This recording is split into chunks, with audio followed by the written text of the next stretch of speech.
मंच पर विराजमान माता स्मृति न्यास के आदरणीय पदाधिकारीगण, संघ के अधिकारीगण, अब जिस व्याख्यानमाला में उपस्थित श्रद्धेय भगिनीजन, मातृजन और भ्रातृजन,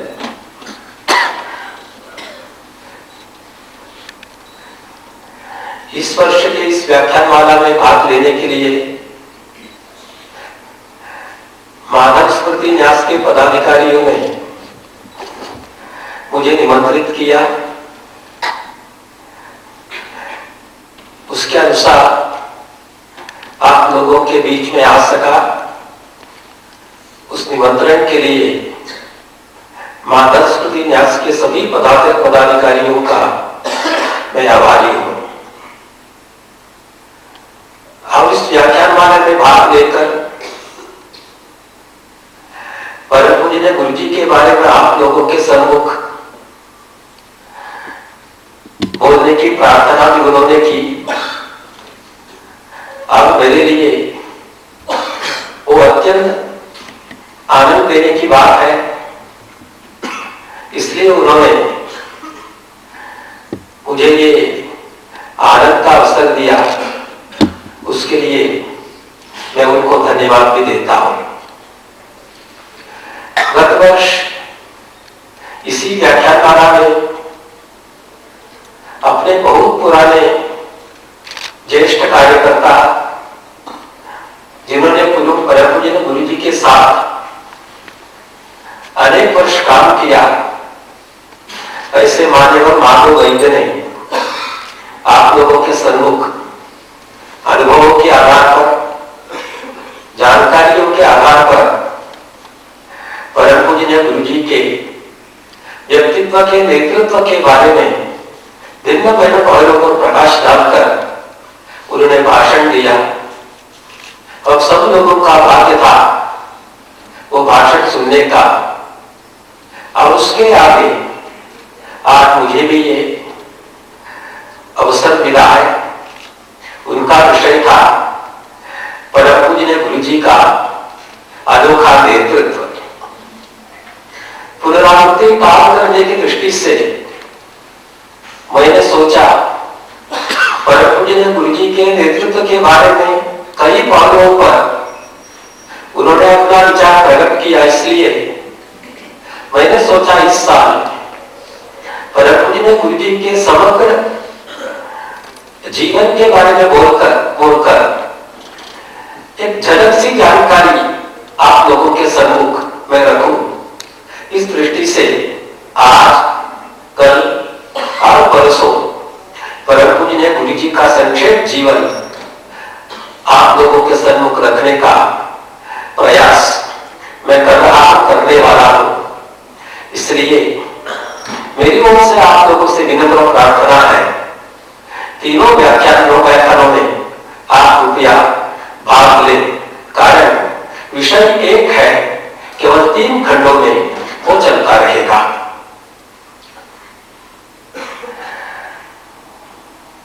श्री कृष्ण भगवान ने भगवत गीता में कहा है, जो योग साधना करने वाला योगी है, जब उनकी साधना अधूरी रहती है और इस जन्म में उनका अंत होता है, जो अधूरी साधना पूर्ण करने के लिए किसी एक योगी के कुल में आकर उनको पुनर्जन्म लेना पड़ता है, अथवा किसी एक शुद्ध शुचितापूर्ण श्रीमान के घर पर आकर उनको जन्म लेना पड़ता है। उस प्रकार का एक कुल था गोल्डकर का कुल। मूलतः में महाराष्ट्र राज्य के पश्चिम किनारे पर एक गांव है जिसका नाम है गोलवली। वहां उनका मूल स्रोत था। वहां से पांडुरंग की भक्ति के कारण उनका एक कुल पुरुष जिनका नाम था काशीपंत उपाध्याय, वे पंढरपुर आए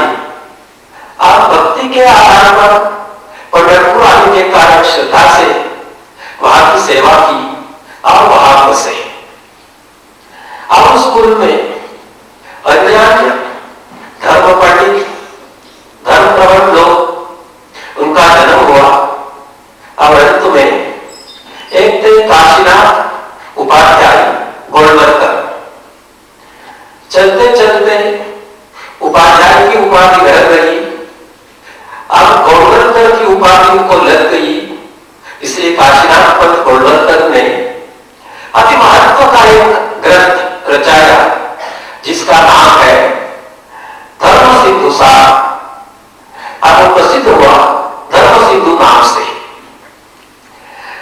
संपूर्ण भारत में वो ग्रंथ अत्यंत प्रसिद्ध था। हिंदुओं के जीवन का पूरा धर्मकाल उसमें दिया है। तिथि के अनुसार, मासों के अनुसार, वर्षों के अनुसार, ब्रह्मचर्य से लेकर सन्यासी आश्रम के अनुसार, षोडश संस्कारों के अनुसार हमें क्या क्या करना चाहिए, इस प्रकार की जानकारी अत्यंत सूक्ष्मता से बारीकी से उसमें दिया है।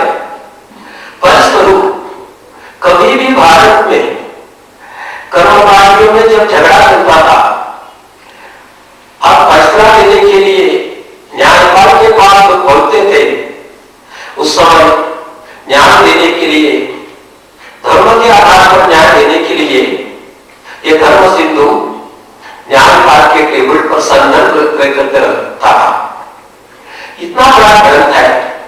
अब ये काशीनाथ पंत गोलवलकर परम पूज्य गुरु जी के पूर्व पुरुष थे और अंत में जिस प्रकार अपने धर्म में कहा गया, चौथे आश्रम उन्होंने प्रवास किया, सन्यासी दीक्षा स्वीकार की, विधवा होकर के घर छोड़ दिया और अंत में 1806 में उनकी महासमाधि हो गई। इस कुल में परम पूज्य गुरु जी का जन्म हुआ 1806 में। काशीनाथ पंत का महानुवाद हुआ ठीक 100 वर्ष के बाद 1906 में माधवराव गोलवलकर अर्थात परम पूज्य गुरु जी का जन्म हुआ। इसलिए मैंने कहा जिसकी साधना अधूरी रहती है वो अधूरी साधना पूरा करने के लिए जिस कुल में गुरु जी का जन्म हुआ वो गोलवलकर का कुल है। और उनके पिताजी सदाशिवराव, माताजी तारी जी, उनका नाम तो लक्ष्मी जी था, परंतु तारी के नाम से उनको पुकारते थे। इस प्रकार सदाशिवराव और तारी जी के संतान के नाते पूजनीय गुरु जी का जन्म हुआ। 11 संतान थे परंतु एक ही बचे, वो ये माधव था जिसको माता जी प्यार से मधु पुकारती थी। अब जीवन में जब हमारा जन्म होता है, संस्कार हमको पहले मिलते हैं पिताजी से, साथ ही साथ माता जी से। उस प्रकार माँ बाप से इस लड़के को, माधव को संस्कार मिले। पिताजी देखने में अंतर्मुखी थे, जिसको अंग्रेजी में इंट्रोवर्ट करते हैं, परंतु वो एकांत प्रिय करते थे, परंतु बहुत बड़े विद्वान थे, संस्कृत जानते थे, मराठी तो जरूर जानते थे, मातृभाषा थी, हिंदी भी जानते थे, अंग्रेजी भी जानते थे। और बचपन में ही अपने एकमात्र लड़के को सिखाने का काम इन 4 भाषाओं में उन्होंने किया। इसलिए लड़के माधव को अत्यंत कमाल काल से ही हिंदी का, मराठी का, संस्कृत का, अंग्रेजी का ज्ञान मिला। सदाशिवराव की एक विशेष पद्धति थी, बच्चों को भोजन के समय बगल में बिठाकर भोजन लेते लेते, भोजन कराते कराते वे श्लोक पढ़ाते थे। अब ये लड़के की भी विशेष प्रवृत्ति ऐसी थी, भोजन खाते खाते आप श्लोक भी कंठस्थ करते थे। अब उसको तो एक पाठी कहा करते थे, अर्थात एक पठन के बाद उनको सब स्मरण में रहता था। ये अंततः ये विशेष गुण उनका रहा, जिससे शास्त्र शास्त्र स्वयं सेवक संगधिकारी बहुत परिचित है। इसलिए जब वे बोलते हैं परम पूज्य ने गुरु जी की स्मरण शक्ति की सराहना वे बार करते हैं, आज भी करते हैं। परंतु इस लड़के में ये बचपन में ही ये गुण था। आप बहुत सारी विषय रखते समय ध्यानपूर्वक सुनना और समझना और उसका पालन करना, इस प्रकार की प्रकृति थी। अब सबको लगता था ये बालक अनोखा है। इस प्रकार शिक्षा के संस्कार पिताजी ने दिए। अब पिताजी बहुत कड़े थे। अब चलने में उनको शौक था, इसलिए चलने में फिरने में कभी हिचकिचाते नहीं थे। यह प्रवृत्ति परम पूज्य गुरु जी की भी रही। उसी प्रकार माता जी द्वारा उनको संस्कृति के धर्म के संस्कार मिले। माता जी अक्षर ज्ञान के अनुसार करते समय निरक्षर थी।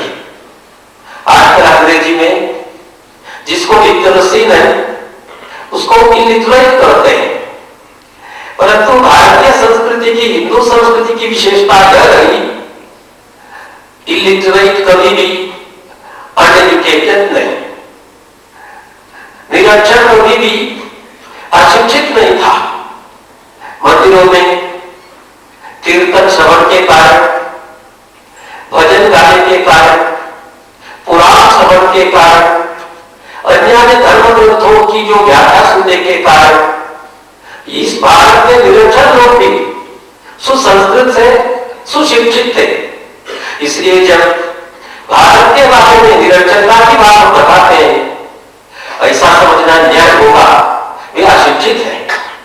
इसलिए शब्दशास्त्र शब्दार्थ से निरक्षर, परंतु जीवन में अत्यंत सुसंस्कार सुशिक्षित माता जी, ताई जी और गुरु जी का भ्राता, ज्येष्ठ भ्राता भी था जिसका देहांत 15 की आयु में हुआ। उसको भी बुलाकर, अब छोटे बड़ों को भी बुलाकर भिन्न भिन्न धर्म ग्रंथ, भक्त विजय, हरि विजय, पाठक विजय, इस प्रकार के ग्रंथों का वाचन कराती थी। उसके कारण बच्चे को भी ये धर्म का ज्ञान ग्रंथ के द्वारा होता था। आपको भी स्वयं समझती थी। इस प्रकार बच्चों को अमृत के, यानी बड़े भाई का नाम अमृत था, उनके देहांत के बाद मधु को ये संस्कार मिलते रहे। इसलिए बचपन में से ही धर्म ग्रंथ, धर्म स्तोत्र, इस प्रकार गुरु जी को अध्ययन करने का मौका मिला और उन्होंने कंठस्थ भी किया। करते हैं 6 साल की आयु में पूरा राम का स्तोत्र उनको कंठस्थ था। इस प्रकार संस्कार मिलते रहे। बात में बोलते समय, एक महिलाओं की सभा में बोलते समय पूज्य गुरु जी ने भी कहा है, जब पूज्य गुरु जी की जन्म तिथि बचपन में आती थी, उस समय अपने बच्चे को मधु को बुलाकर श्री कृष्ण का वेश, पीतांबर, मोर का पंख, ये सब वेशभूषा करके अपने बच्चे को श्री कृष्ण जैसा दिखना चाहिए, इस प्रकार पड़ोसियों के घरों की देखती थी। और उस समय उस बच्चा स्वयं सोचता था, जैसे सभी बच्चे सोचेंगे, मैं श्री कृष्ण बन गया हूं, मैं श्री कृष्ण बन गया हूं। इस प्रकार के संस्कार मिलने के कारण बचपन से ही एक धर्म की जो आभिमुख्यता, जिसको हम कहते हैं धर्म प्रवण जीवन, परम पूज्य गुरु जी का रहा। अब साथ ही साथ अत्यंत तीक्ष्ण बुद्धि के कारण उनका संपूर्ण शिक्षा जीवन अत्यंत यशस्वी था। प्रत्येक वर्ग में उनको छात्रवृत्ति भी मिलती रही, पुरस्कार भी मिलते रहे और धीरे धीरे बहुत कीर्तिमान यशस्विता के आधार पर वे हाई स्कूल पास हुए और उसके बाद कॉलेज में गए। पहले 2 साल वे नागपुर के ईसाई कॉलेज में, हिस्लर कॉलेज में थे। उस समय से ही परम पूज्य गुरु जी के जीवन में धर्म की ओर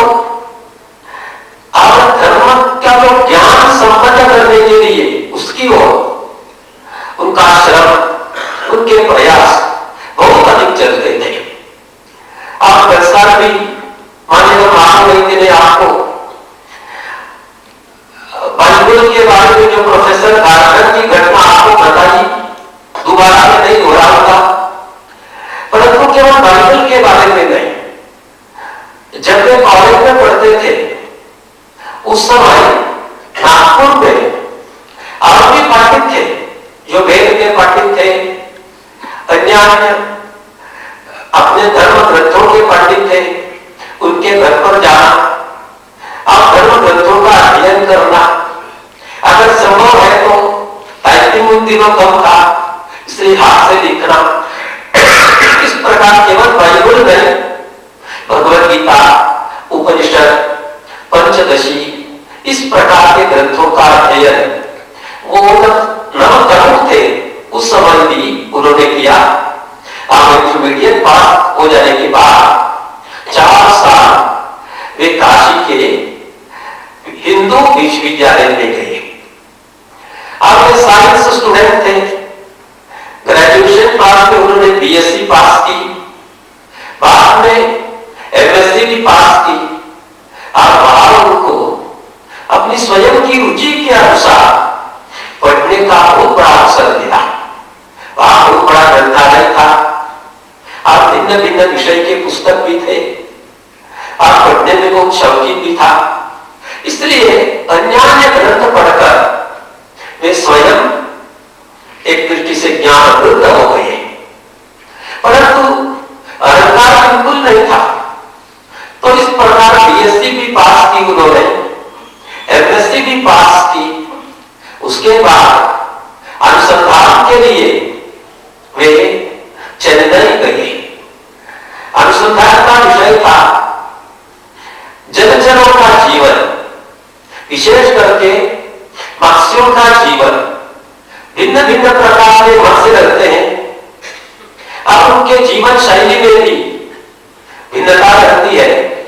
उस पर अनुसंधान करने के लिए वहां बहुत बड़ा विज्ञान मत्स्यालय था, जिसको अंग्रेजी में एक्वेरियम कहते हैं।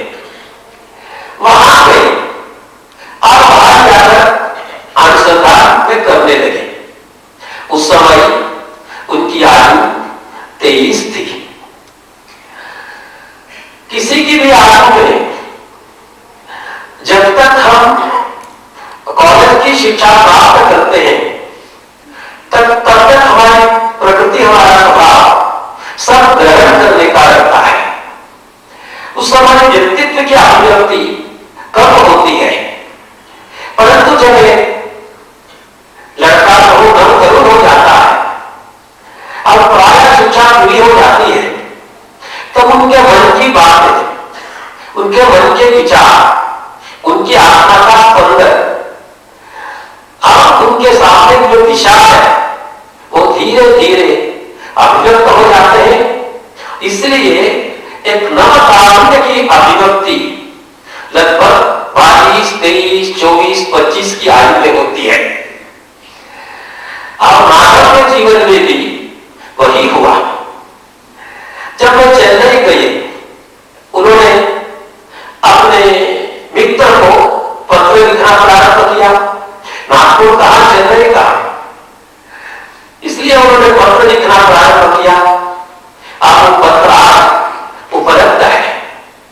अब इन पत्रों द्वारा ये 23 वर्ष का जो नवतरुण है, उनकी दिशा क्या है, आत्मा की पुकार क्या है, जीवन का स्पंदन क्या है, ये हमको मालूम होता है। और भगवान की कृपा से आज ये 8-9 पत्र हमको उपलब्ध है और प्रत्येक पत्र बहुत लंबा है, बहुत लंबा। ये 8 पत्र मिलकर जो मुद्रित पृष्ठ लगभग 72-75 होंगे। प्रत्येक पत्र मुद्रित 8-9 पृष्ठों का। लिखने की भी एक विशेष शैली थी। एक पत्र एक ही दिन में ये मानव पूरा नहीं करते थे। अब बिना चेन्नई लिखकर प्रारंभ किया। रात 10-11-12 तक बैठकर लिखते थे। पत्र का विषय पूरा नहीं हुआ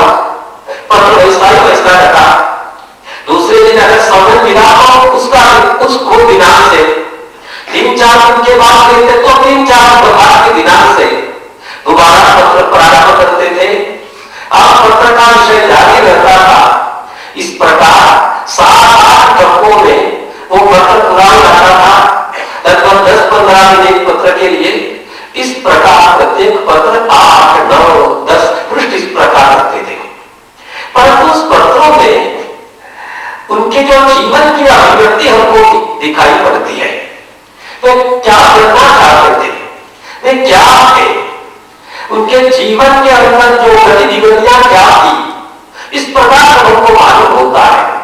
आज सब 8-9 पत्र पढ़ने के बाद अगर हमने विश्लेषण किया, उनके जीवन की मुख्य 4 धाराएं समझ में आती है। एक है सभी पत्रों में जिस प्रकार गीत में ध्रुव है, उसी प्रकार उनकी जो आध्यात्मिक पिपासा हो, आध्यात्मिक उनकी जो चाह हो, यह हमको दिखाई पड़ती है। वे लिखते हैं, अपने जीवनक मित्र को लिखते हैं, मैं शादी नहीं करना चाहता, मैं हिमालय पर जाना चाहता हूं, वहां जाकर तप करना चाहता हूं। ये भौतिक जीवन में क्या है, ये दौड़ते संसार में क्या है। जीवन तो क्षणिक है, परंतु चिरंतन तो आत्मा है।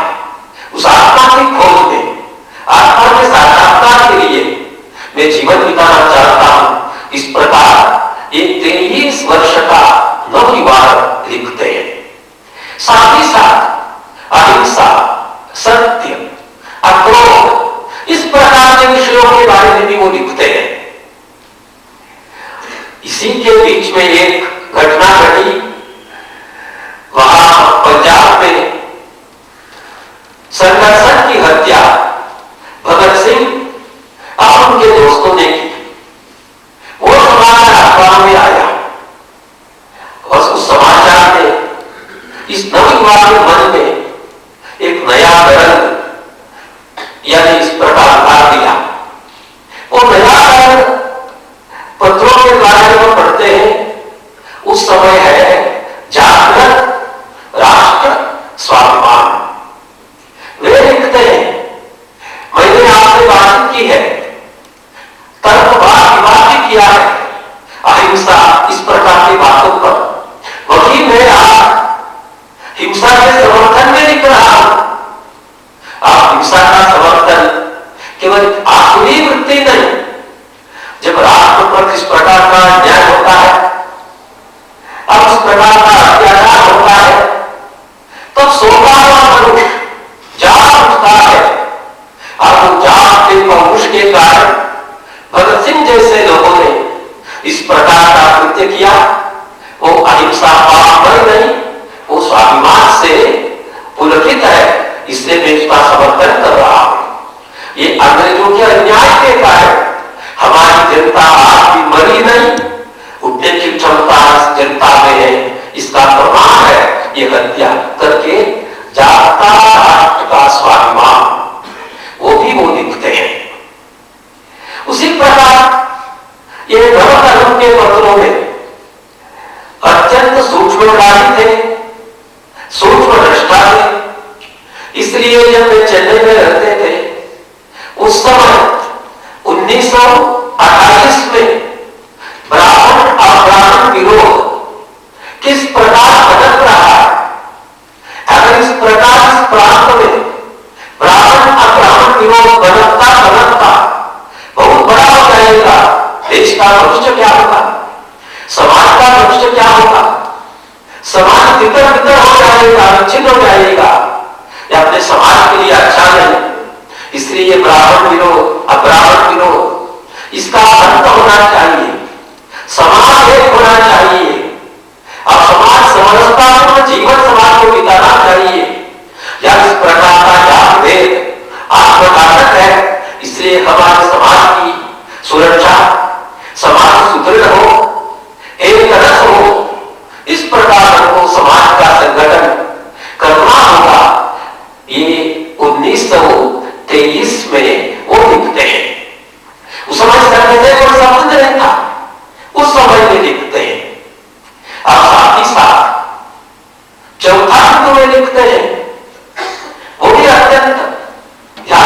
एक बिंदु है।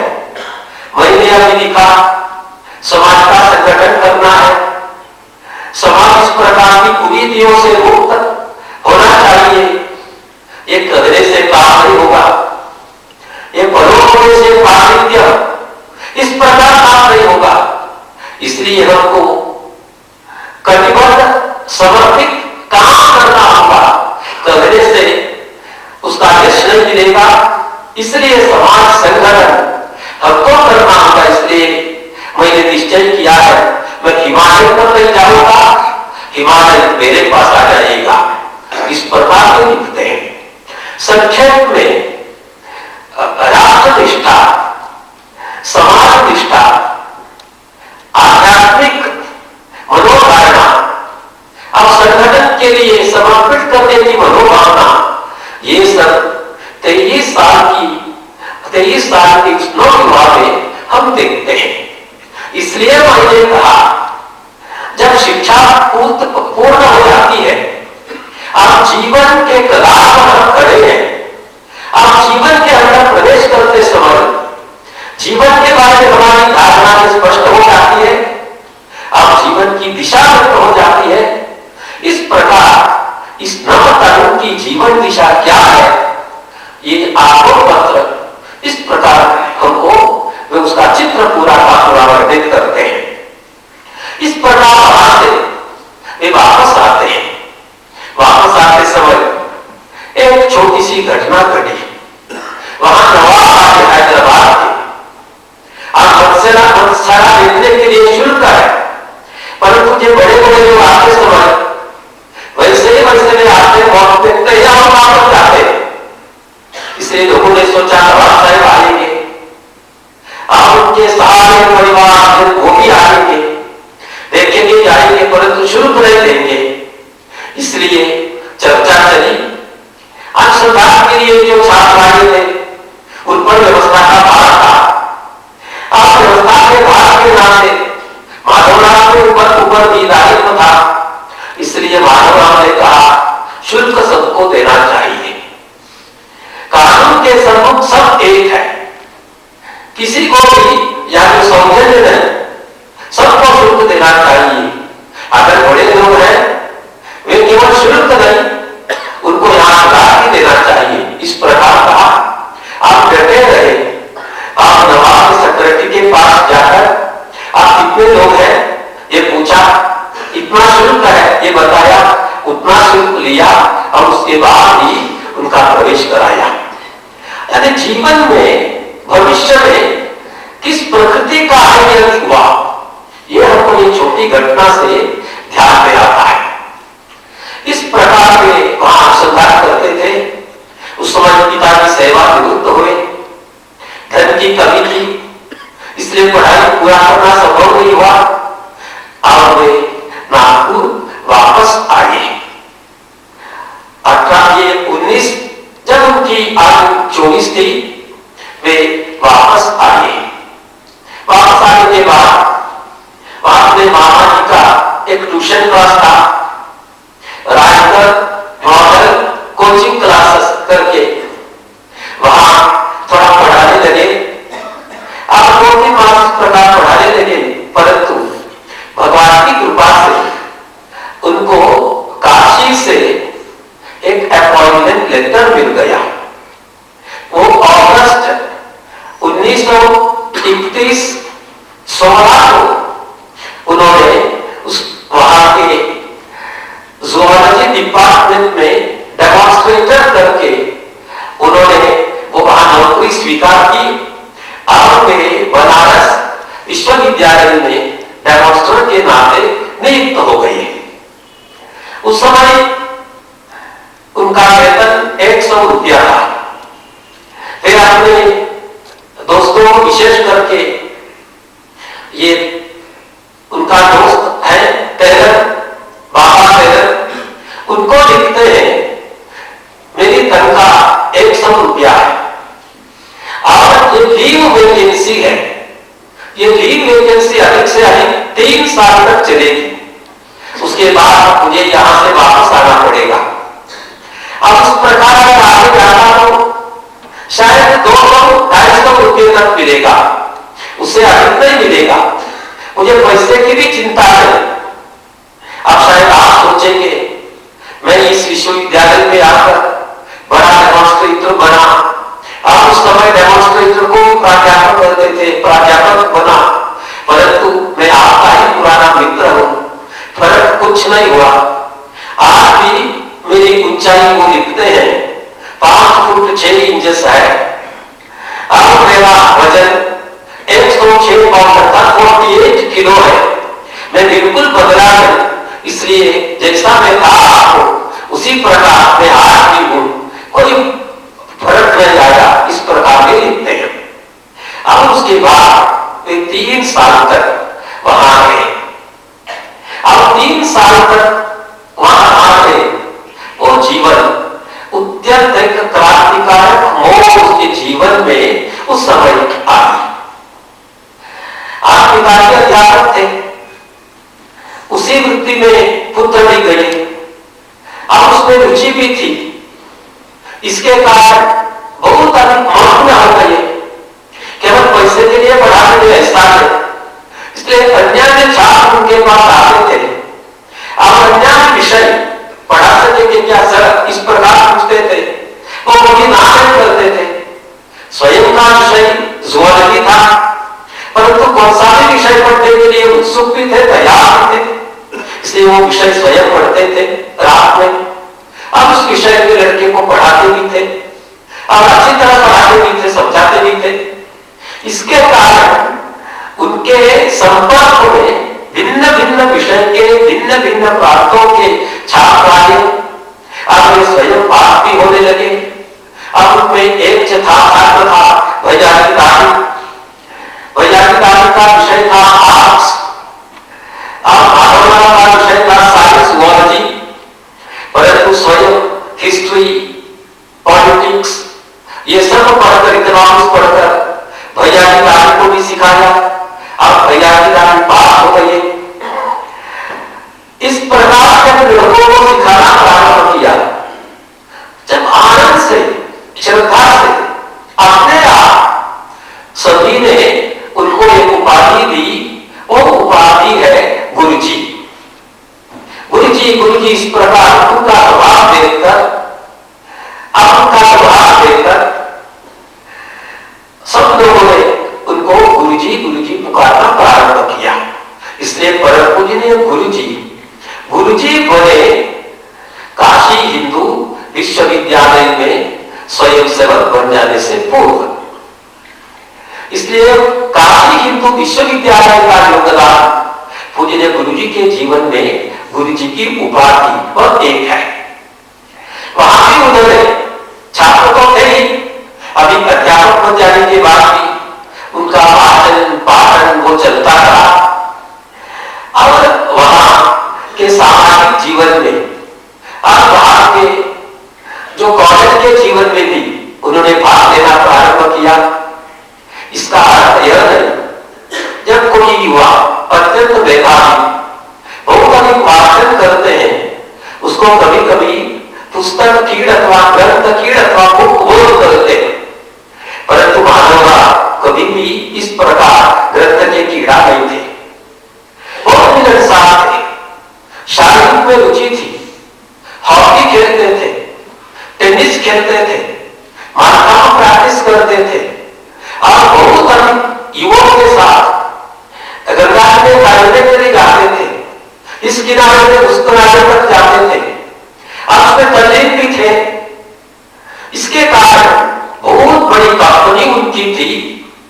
और उस समय परम डॉक्टर जी ने वैजागिक को संगता कार्य प्रारंभ करने के लिए काशी विश्वविद्यालय में भेजा था।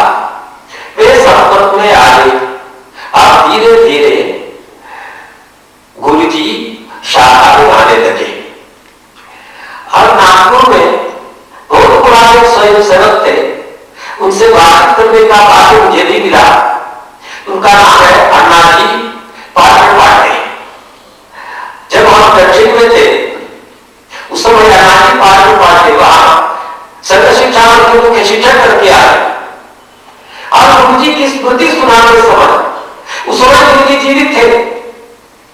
सुनाते समय उन्होंने कहा, मैं वहां का छात्र था, अब मेरे साथ अभी हमने हमारी अखिल भारत विद्यार्थी परिषद की गीता में गुंडे हैं, उनके पिताजी भी थे आवाज गुंडे। उसी प्रकार कई स्वयंसेवक नागपुर से वहां गए थे पढ़ने के लिए। उन्होंने सब मिलाकर शाखा प्रारंभ की थी। वहां गुरु जी को भी बुलाया। एक दिन सारा में संगत ट्रिप था। ट्रिप में परम पूज्य गुरु जी आए। आप किसी एक स्वयंसेवक रघुवीर धोबी उनका मंदिर था। गुरु जी ने वो सुना। अब धीरे धीरे नजदीक आते आते बंजारी राज ने वहां का स्वयंसेवक सत गोपाल उसको कार्यवाह के नाते घोषित किया। और परम पूज्य ने गुरु जी को संघ चालक के नाते घोषित किया। अब उस समय चेयरमैन ऑफ आरएसएस करते थे, इस प्रकार घोषित किया, अर्थात वे संघ चालक बन गए। बाद में हमारे पांडे करते शाखा में आते समय बहुत शानदार परिधान से first class creased full pant, double coat सब बांधकर ये प्रोफेसर गोल्डनकर शाखा में आते थे। और प्रार्थना करने के बाद ये विशेष शैली थी। ये स्वयंसेवक सब शाखा के बाद एक ताका टेलर थे और भी दो तीन लोग थे, उनसे ये कोट उतारकर उसी प्रकार पैंट भी उतारकर और विशेष वेश निकल सब बांधकर दंड सीखते थे शाखा के बाद। और दंड मेरे प्रवीण बन गए। इस प्रकार की प्रकृति थी। अब इसलिए एक साथ रहूंगा ये संघ कार्य से और स्वयंसेवकों से भी बहुत अधिक रहने के कारण अपनी तनख्वाह शाखा की वृद्धि के लिए उन्होंने इस्तेमाल करना प्रारंभ किया। उस समय वे गजानन गांव में रहते थे। अब इस प्रकार रहते समय आगे वहां घटना घटी। वहां का वार्षिकोत्सव आया। अन्य विश्वविद्यालय में छोटी छोटी संस्थाएं रहती हैं फैकल्टीज की। एक फैकल्टी संस्था का उत्सव आ गया। पूरे व्यवस्था का भार उस समय मदन मोहन मालवीय जी के कारण संघ के स्वयंसेवकों को दिया गया उसका भार। और संसद खजाना के नाते उसके मुख्य गुरु जी थे। और व्यवस्था की उन्होंने और व्यवस्था करने के बाद महिलाओं के लिए एक प्रवेश द्वार और पुरुषों के लिए दूसरा प्रवेश द्वार इस प्रकार से तय किया था। परंतु मालवीय जी के लड़के का बहुत अच्छा दोस्त था और वे थे वहां के प्रोफेसर भी थे। अब उन्होंने सोचा मैं तो मालवीय जी के पुत्र का बहुत अच्छा दोस्त हूं, इसलिए कोई नियम का व्यवस्था मेरे लिए आवश्यक नहीं करके वो व्यवस्था का उल्लंघन करके जाने लगे। उस समय अपने वॉलंटियर्स ने स्वयंसेवकों को रोका।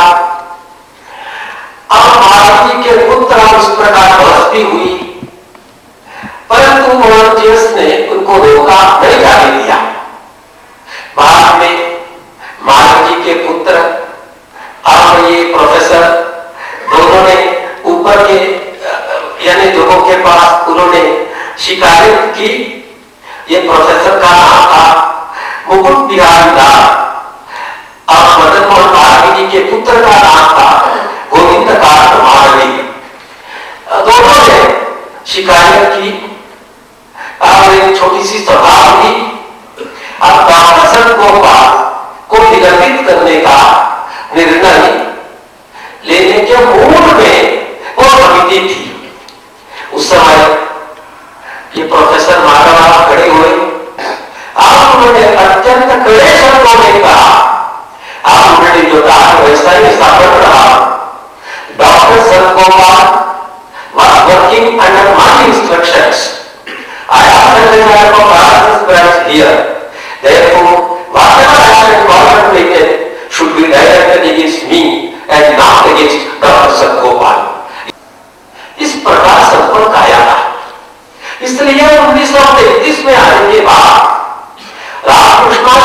जाते ही संगों के विशेष प्रकार का खींचातान अनुभव किया उन्होंने। अब उस खींच के कारण दायित्व भी लेने लगे। अब उनको पूजनीय डॉक्टर जी ने 1934 में तुलसीबाग शाखा का कार्यभार घोषित किया। नागपुर की केंद्र शाखा उसका कार्यभार घोषित किया 1934 में। कार्यभार करते ही उनको 1934 में मुंबई में उस समय आज जैसे प्रचार व्यवस्था आज वो नाम से कर सकते हैं, इसलिए मैं कह रहा हूं विस्तार के नाम से प्रचार के नाम अर्थात मुंबई में संगठन प्राप्त करने के लिए नाम कुछ भी हो आज की दृष्टि से विस्तार अर्थात प्रचार, परंतु उन दिनों में नाम से प्रचलित, इसलिए संगठन प्रारंभ करने के लिए पूर्णकालीन कार्यकर्ता समर्पित कार्यकर्ता के नाते उनको मुंबई में भेजा। इसलिए मुंबई के का प्रथम प्रचारक पूजनीय गुरुजी है 1934 में। उस समय उनकी आयु 28। जैसे हमारे पूजनीय गुरुजी ने डॉक्टर साहब ने कहा वापस बुलाया, वे वापस आए 1934 में। संघ शिक्षा अकेला था 40 दिन का, उसमें सर्वाधिकारी के नाते परम पूजनीय गुरुजी को नियुक्त किया। अर्थात वे शाखा का कार्यवाह बने, प्रचारक भी बने और सर्वाधिकारी भी बने। ये सब 1934 और 1935 के प्रारंभ में। कहने का तात्पर्य क्या है, यह संघनिष्ठा और अध्यात्मनिष्ठा दोनों एक साथ, परंतु वरीयता किसको देनी चाहिए, किसके पीछे जाना चाहिए, इस चित्त से इधर उधर दौड़ाना। इसलिए उनका जीवन उस समय का एक तूफान जैसा था। अब उस समय उन्होंने लॉ भी पास किया। उस समय के बैच में उनका रैंक छठा 6th रैंक पास किया। इसलिए पिताजी के आग्रह के कारण बोर्ड भी लगाया, परंतु ये बातें चलती थी और अध्यात्म को जानने की जो तीव्र इच्छा के कारण ये स्वामी द्वारा अमिताभ महाराज द्वारा उन्होंने अखंडानंद जी को खत ये लिखवाया। उत्तर आने के बाद एक दिन वे सारकाशी गए, परंतु इसमें एक बात है, सारकाशी जाने से पूर्व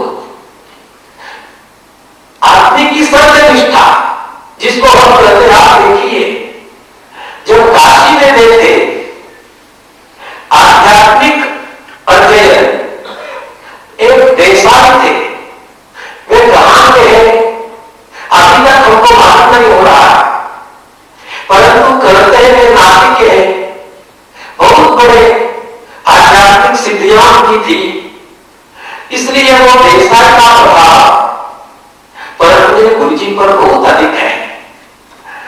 वो चेन्नई से लिखे पत्रों में भी उसका उल्लेख आता है। अर्थात जब वे छात्र थे उस समय भी देसाई से आध्यात्मिक संबंध था। बाद में जब वे प्रोफेसर के नाते हुए उस समय भी था। इसलिए अमिताभ महाराज ने उन्होंने खुल्ला कहा, मैं जाना चाहता हूं, परंतु देसाई की अनुमति मुझे चाहिए करके चेन्नई काशी में देसाई को वो खत लिखते हैं, मुझे जाने की इच्छा है, दीक्षा लेने की इच्छा है, मैं जाऊं क्या। तब देसाई ने खत लिखा, एक भी क्षण मत करो, तुरंत जाओ। उन्होंने लिखा, लिखने के बाद 2 दिन के अंदर वे सारकाशी गए। अब सारकाशी केवल अपना एक दोस्त था देश पांडे और दोस्त था स्वयं अर्ण था, वो उनको सावधान करते थे। उनका स्वयं का नाम पुरुषोत्तम था, परंतु उसके रंग सावला होने के कारण सावधान करते थे लोग, वो हो जाता था।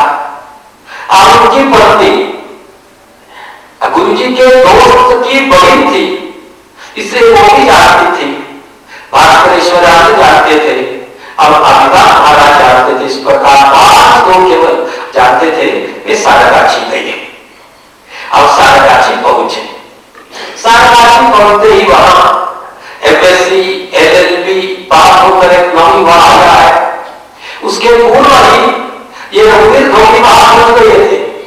उन्होंने स्वामी से कहा आप वहां धीरे आश्रम में रहकर अपने गुरु की सेवा प्रारंभ की। गुरु की सेवा प्रारंभ की। सेवा प्रारंभ करने के कारण ये भी बहुत बड़े कड़े गुरु थे, भिन्न भिन्न प्रकार की परीक्षा देते थे।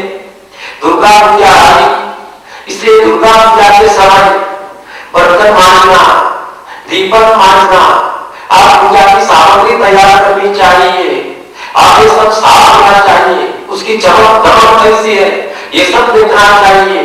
ये सब करते समय उसका व्यवस्था, उसकी व्यवस्था। और एक शिष्य थे विभूति महाराज, वे मुख्य थे, उनके सहायक करके ये गोवर्धनकर को उन्होंने ये दायित्व सौंप दिया। स्वामी जी गुरु जी को गोवर्धनकर इस प्रकार पुकारते थे। बाद में पूछताछ करने के बाद स्वामी जी को पता चला ये बहुत अच्छी प्रकार सेवा करते हैं और निरहंकारी है और निष्ठा भी है। आप जिसको करते हैं क्रेविंग फॉर परफेक्शन, पूर्णता के लिए जो मन में जो कदर है वो है। इसलिए जो होते हैं वो परफेक्ट करते हैं, सोना जैसा वो चमकता हम लोग जो मानी चुप तो बर्तन, यही सच्चा वेदांत है। इस प्रकार स्वामी जी भी मानते थे। इसलिए धीरे धीरे उनको स्वामी जी का मुख्य सेवा करके स्वामी जी ने बुलाया, आप मेरी सेवा करिए करके स्वामी जी ने उनको मुख्य सेवा करके बुलाया। परंतु जी ने गुरु जी ने सोचा कि मेरा प्रमोशन हुआ, इसलिए गुरु सेवा में, और गुरु सेवा में गुरु के कमरे में जाना, उनके लिए सेवा करना, ये सब प्रारंभ किया हमेशा। और संस्कृत में एक श्लोक है, दिलीप महाराज किस प्रकार नंदिनी की सेवा करते थे उसके बारे में एक श्लोक है। जब नंदिनी बैठती थी तब दिलीप बैठते थे, जब नंदिनी चलती थी तब दिलीप चलते थे, तब नंदिनी पानी पीती थी तब दिलीप भी पानी पीता था। अब इस प्रकार दिलीप नंदिनी के साथ दिलीप। अब कालिदास करते हैं भूपति धर्मगच्छत्, जिस प्रकार नंदिनी की छाया है, स्थित स्थिता उच्चरिता प्रयाता निषेधशीम आत्मवंत धीरा, इस प्रकार छाया भूपति धर्मगच्छत्, इस प्रकार नंदिनी की छाया जैसे दिलीप ने सेवा की, उसी प्रकार स्वामी जी की छाया जैसे पूजनीय गुरु जी उनकी सेवा की। स्वामी जी बीमार पड़े, अंतिम दिन थे स्वामी जी के। तुरंत स्वामी जी ने नागपुर से अमिताभ को बुलाया। अमिताभ महाराज आए, आके उन्होंने पूछा गुरु जी से, अर्थात गोवर्धन से पूछा आपकी दीक्षा हो गई क्या? दीक्षा नहीं हो गई। बाद में स्वामी की हालत सब देखी, हालत सब देखने के बाद उन्होंने कहा अभी अवसर हाथ से निकल जाएगा, मांगो दीक्षा, जाकर स्वामी जी से मांगो आप दीक्षा। इस प्रकार अमिताभ महाराज ने आग्रह किया। अब आग्रह करने के कारण स्वामी जी ने सोचा अभी मैं धीरे एक समय पाकर मैं इस प्रकार दीक्षा के लिए प्रार्थना करूंगा, इस प्रकार सोचा। और स्वभाव समय वे ढूंढ रहे थे। अब इस प्रकार सेवा करते करते करते एक दिन सुबह 3 बजे स्वामी जी ने गोवर्धन को बुलाया और कहा मुझे ऐसा करो वैसा करो, इस प्रकार भिन्न भिन्न कार्य करने के लिए कहा। अब सुबह बाकी 2 प्रबंधक थे, एक दौड़ने के लिए बाहर गया और एक सो रहा था। तब ये गोवर्धन गुरु जी ने सोचा अभी मेरा मौका आ गया, अब केवल मैं और गुरु, इसलिए मैं अभी दीक्षा की प्रार्थना करूंगा करके वे गए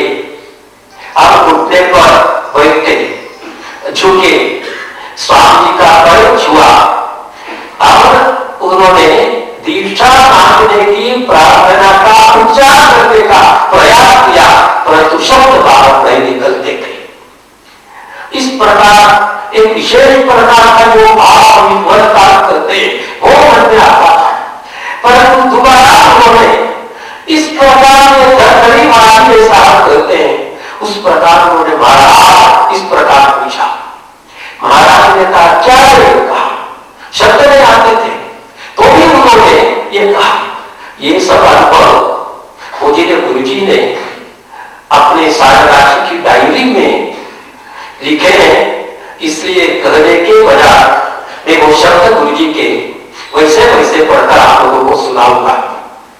मैंने पूरा कागज चुकाया, आप कक्षा में प्रवेश किया, गले में अटके शब्द को लगाकर बाहर निकला। महाराज मेरे ऊपर कब कृपा होगी, आप चूंकि मैं मेरे शब्दों को समझ नहीं सके, मैंने अपने उन्हीं शब्दों को दोहराया, तब वे असीम करुणा के साथ बोले होगी अब 10-12 दिन की छुट्टी है, उसमें आप लोग दर्शन वास्ते आएंगे, उन्हीं के साथ होगा, मैं कर दूंगा, आप जाओ। तब दीक्षा का एक प्रकार था। तब गुरु जी की जो भाव होया था वो किस प्रकार प्रकट करते हुए दिखते हैं। सुबह के कंठ से मैंने अनेक बार कहा जय प्रभु जय प्रभु। उन्होंने अपना स्तोत्र प्रारंभ किया। मैं अपने अनियंत्रित आनंद के कारण अवमान हो गया। खिड़की से उन्हें पुनः देखकर विनम्र कृतज्ञता से उनके प्रति जुट गया। वह दिवस अत्यंत सुखद था, ये वे लिखते हैं। उसी दिन उन्होंने ये सब लिखा था। तो इस प्रकार उनको दीक्षा की जब अनुमति मिली, उसी समय की क्यों बड़ा आनंद उनको आया, ये हमको ये देखने को सब मिलता है।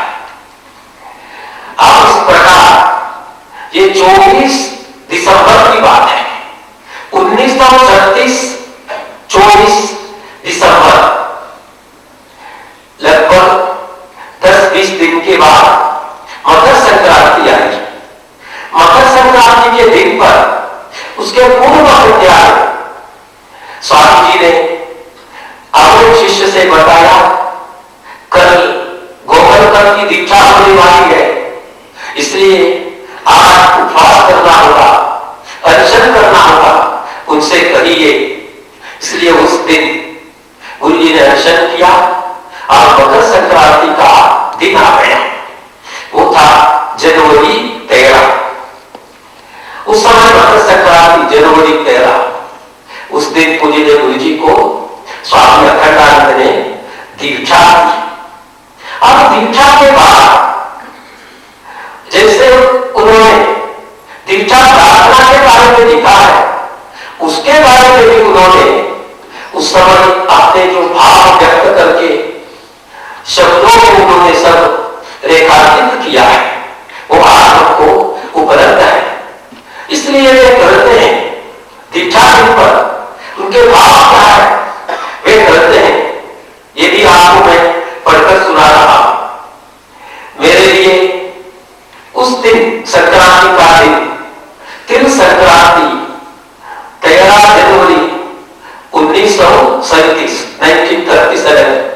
मेरे लिए पर्वोत्तर दिन, स्वर्णिम वर्णों में लिख जाने योग्य दिन, क्योंकि आज युग युगों के अगणित जन्मों का संचित संभार मुझ पर मुस्कुराया।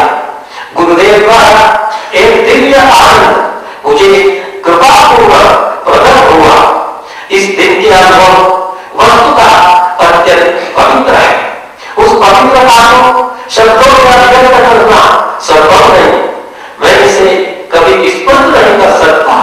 गुरुदेव की दृष्टि, उनका प्रेम, उनका समग्र प्रभाव, उनके प्रसार अद्भुत दिव्य आनंद मैं सोचता हूं, मैं आशा करता हूं, मैं कभी नहीं भूल पाऊंगा। मेरे अनुभव प्रत्यय काम रहे थे, मैंने स्वयं को परिवर्तित अनुभव किया। मैं आप वह नहीं हूं जो कुछ क्षण पूर्व था, मैं आप वह नहीं हूं जो कुछ क्षण पूर्व था। इस प्रकार उन्होंने लिखा है। तो इसलिए गुरु जी ने स्वयं समग्र परिवर्तन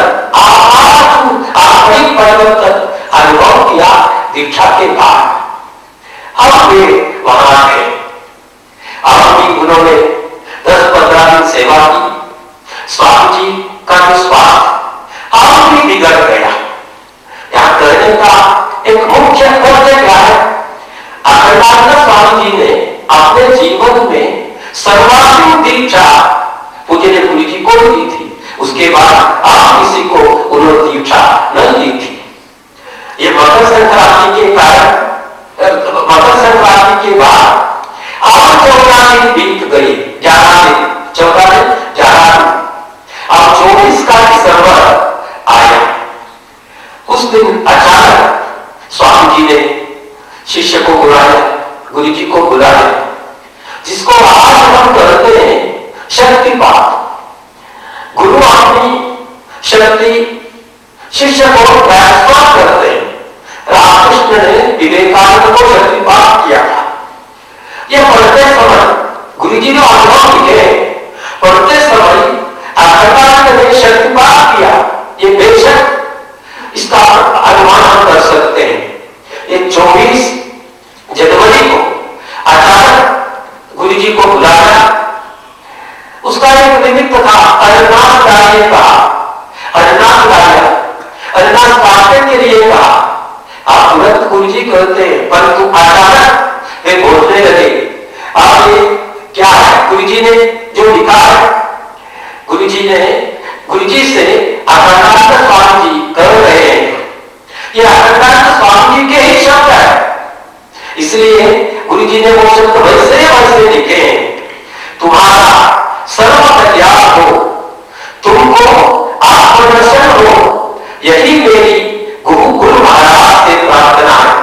यही रामकृष्ण परम से प्रार्थना है, तुमको आत्मदर्शन हो, यही मेरी गुरु महाराज से प्रार्थना है। जो मुझ में अच्छा हो सो मैं सब तुमको देता हूं।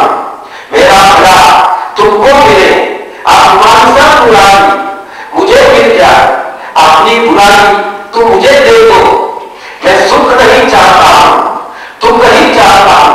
मेरी प्रार्थना है कि भगवान मुझे दुख दे, जिसमें कि तेरा स्मरण कभी न हो। सुख क्या है? अच्छा नहीं। देखो हमारे लिए करते जो भगवान कैसे कष्ट सहे हैं।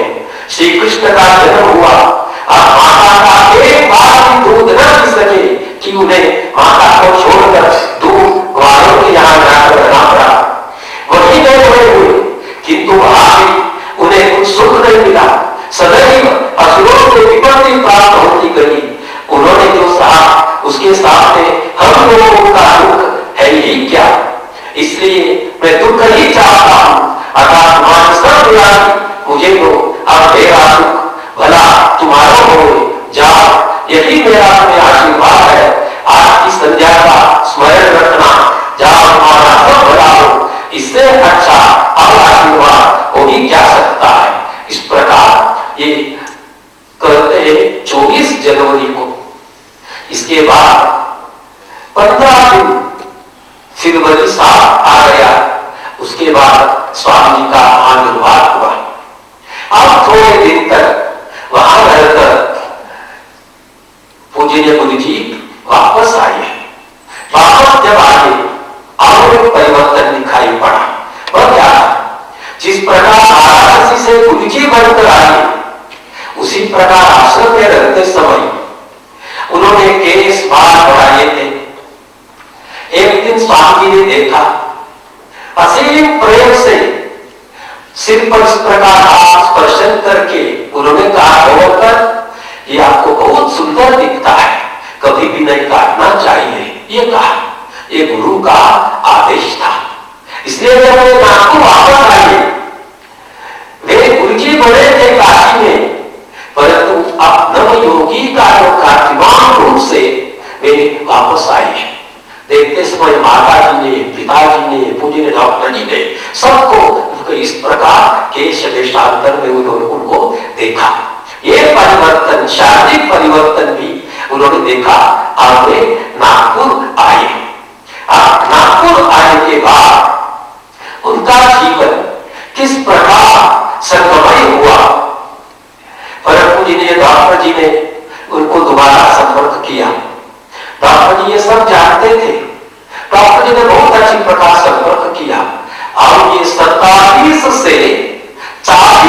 के 3 साल के अंदर परम पूज्य गुरु जी के जीवन की मोड़ अत्यंत तीव्र गति से चलती जाती है, आगे बढ़ती है, ये हम देखते हैं।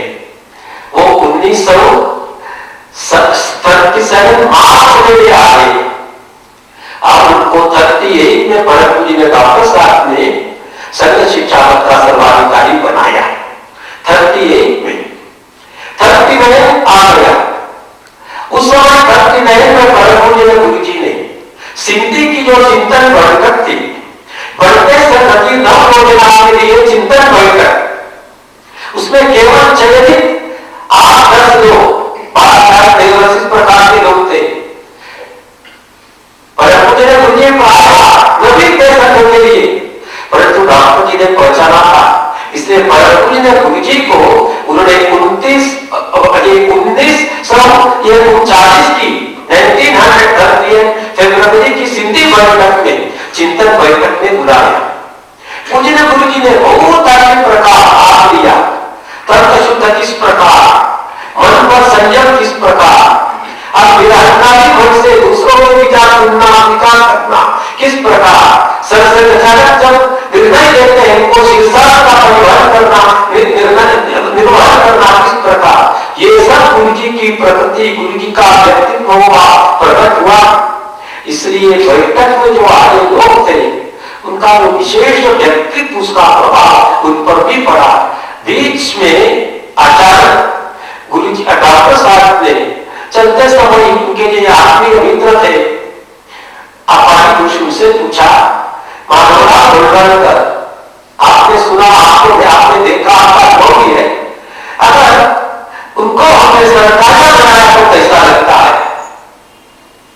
अत्यंत उत्तम ऐसा रहा। बात क्या को सरसंघचालक बनाया तो कैसा है? वो भी एकदम ठीक इस प्रकार अनुभव पर बताया। अर्थात 1939 में ही पूज्य ने गुरु जी ने सोचना ये प्रारंभ किया था। इसलिए सिंधी बैठक में संस्कृत प्रार्थना, उसका अर्थ, उस पर क्या क्या, ये सब गुरु जी ने की थी। और उसके तुरंत बाद मार्च महीने में 1939 में दोबारा बंगाल में कलकत्ता में शाखा प्रारंभ करने के लिए गुरु जी को प्रचारक करके भेजा। 1938 सर्वाधिकार, 1939 संघ चिंतन बैठक में मुख्य भाग।